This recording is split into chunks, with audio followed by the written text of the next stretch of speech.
Suara Hati. Renungan hari ini, Jumat, 10 Oktober 2025. Topik, antara kasih dan kebenaran Tuhan untuk sesama. Dan jangan lupa saudaraku, untuk membagikan renungan ini kepada orang lain, agar mereka juga mendapatkan kekuatan rohani di dalam Tuhan. Kiranya saudara diberkati oleh Tuhan kita.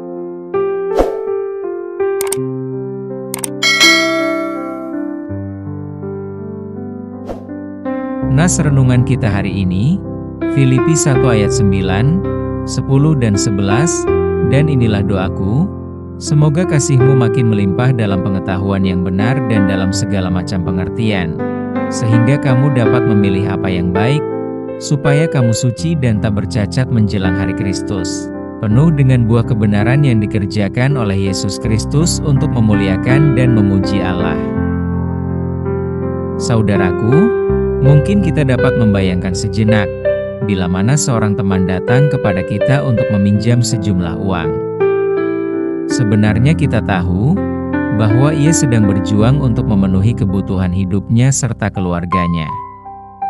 Namun, kita mengenal dia, bahwa kecenderungannya setiap hari, dirinya tidak dapat mengontrol kebiasaannya yang suka konsumtif atau boros, sekalipun dalam kondisi ekonominya yang tidak stabil.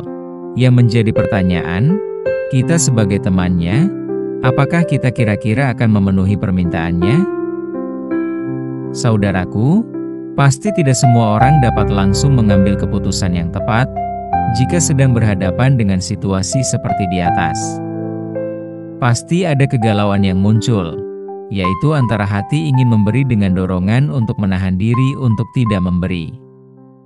Kita tidak berbicara tentang kemampuan kita menolong, tetapi bagaimana menolong orang lain dengan kebijaksana. Kita memahami bahwa dalam kekristenan, kita dipanggil untuk berperilaku hidup dalam kasih. Kita tetap ingat, bahwa kasih harus beriringan dengan kebenaran yang disertai dengan hikmat Tuhan dan tanggung jawab, bukan kasih tanpa pertimbangan. Kasih dari Tuhan tidak membiarkan ada kesalahan, tetapi lebih menyatakan kebenaran dengan lemah lembut, seperti yang tertulis dalam Galatia. Saudara-saudara, kalaupun seorang kedapatan melakukan suatu pelanggaran, maka kamu yang rohani, harus memimpin orang itu ke jalan yang benar dalam roh lemah lembut, sambil menjaga dirimu sendiri, supaya kamu juga jangan kena pencobaan. Galatia 6 ayat 1. Oleh sebab itu, sebelum kita mengambil keputusan, kita perlu terlebih dahulu meminta hikmat dari Tuhan, karena mengasihi bukan berarti selalu memenuhi permintaan orang lain dengan begitu saja, tetapi melakukan apa yang Tuhan kehendaki melalui kita, itulah yang harus ditindaklanjuti. Dalam konteks ilustrasi di atas, kita perlu memahami jenis bantuan yang tepat untuk diberikan. Jika memberikan sembako adalah pilihan yang lebih bijaksana, maka itulah yang sebaiknya diberikan. Namun, jika bantuan itu sesuai dengan permintaannya, tetapi tidak perlu memperkuat kebiasaannya yang tidak baik itu. Hal ini seperti yang tertulis dalam kitab Amsal, tentang anjuran berbuat baik. Janganlah menahan kebaikan daripada orang-orang yang berhak menerimanya, padahal engkau mampu melakukannya. Amsal 3 ayat 27. Memberi bantuan materi adalah salah satu wujud kasih yang dapat dinyatakan oleh orang percaya kepada Kristus, yaitu dengan mengarahkan sesama kepada satu kekuatan transformasi batiniah, seperti pembaruan pola pikir dan pengendalian diri yang berlandaskan kebenaran Kristus.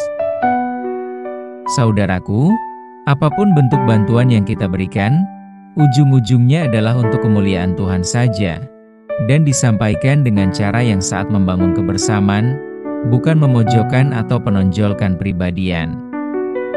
Dalam prosesnya memberi, maka menyatakanlah dalam kasih dan kebenaran.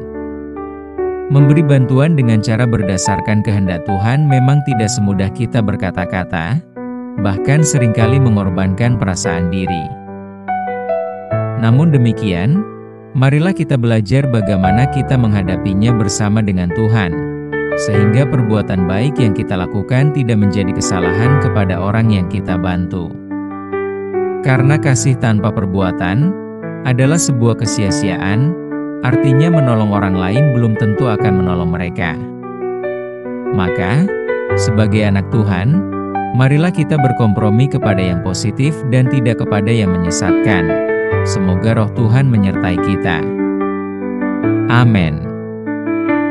Topik doa kita hari ini, yaitu kepada saudara-saudara kita atau tetangga kita yang kurang beruntung. Salam baik saudaraku, Tuhan Yesus memberkati kita.